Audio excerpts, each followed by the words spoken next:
Discipline का समय आ जाता है तो बोला जाता है इस समय आप अपनी शरीर को डिटॉक्सिफाई कर सकते हैं, और डिटॉक्सिफाई करने का ये एक बहुत अच्छा तरीका है कि पूजा की पूजा और व्रत का व्रत, और भगवान भी खुश। जी बिल्कुल। फिर यहाँ पे आपने वही चीज़ें बता दी कि साइंटिफिकली भी अगर देखा जाए तो साइंस में डॉक्टर्स भी ये कहते हैं कि आपको हफ्ते में 1 दिन ज़रूर भूखा रहना चाहिए, और वो भूखा रहना यानी कि अगर हम 7 दिन काम कर रहे हैं तो अगर संडे तक हमने खूब खाया पिया है तो एटलीस्ट आपको मंडे का फास्ट रखना चाहिए। तो साइंटिफिकली तो बहुत ही अच्छी चीज़ आपने बताई है। और जिस तरीके से आप बता रही हैं कि सूर्य की उपासना की जाती है, सूर्य का और क्या कुछ महत्व हो सकता है, मैं आपसे पूछना चाहूंगी क्योंकि आप ज्योतिषाचार्य हैं, तो सूर्य की उपासना से और क्या कुछ चीज़ें पॉसिबल हो सकती हैं? देखिए, जो सूर्य देवता हैं वह ज्योतिषाचार्य में जो उनके जो जिन चीज़ों के कारक हैं वे पिता के कारक हैं। किसी भी कुंडली में अगर आपको जीवन में आगे बढ़ना है, फेम के कारक हैं और कॉन्फिडेंस के कारक हैं, अच्छी ईगो के कारक हैं, इंडिपेंडेंस के कारक हैं, आप कोई भी काम अपनी क्षमता से कर पाएँ, कॉन्फिडेंटली कर पाएँ, उन सभी के कारक हैं।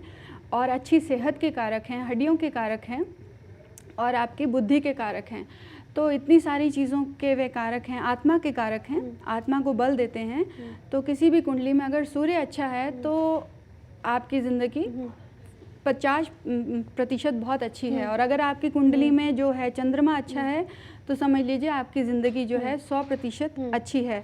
तो इसीलिए सूर्य देवता की बहुत मान्यता है, क्योंकि चंद्रमा भी अपनी रोशनी जो है सूर्य से ही लेता है।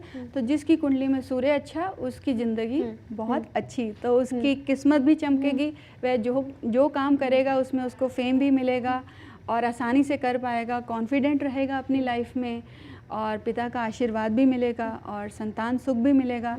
तो इसीलिए लोग सूर्य की याचना करते हैं, और माना जाता है सूर्य जो है अच्छे भाग्य और प्रतिष्ठा हमें देता है। जी, तो कुल मिलाकर कहा जा सकता है कि सूर्य की उपासना का ये दिन होता है, और क्योंकि सूर्य की उपासना की जाती है छठ पर्व पर, और आपने बताया कि सूर्य जो होता है अगर वो सबसे ज़्यादा स्ट्रांग है तो बहुत कुछ फेम एंड नेम आपको मिल सकता है। तो सूर्य की उपासना तो वैसे भी की जा सकती है, लेकिन मौका छठ का है, और आपने इतनी सारी बातें छठ के बारे में हमें बताई, आप स्टूडियो में आए इसके लिए आपका बहुत बहुत धन्यवाद। Thank you.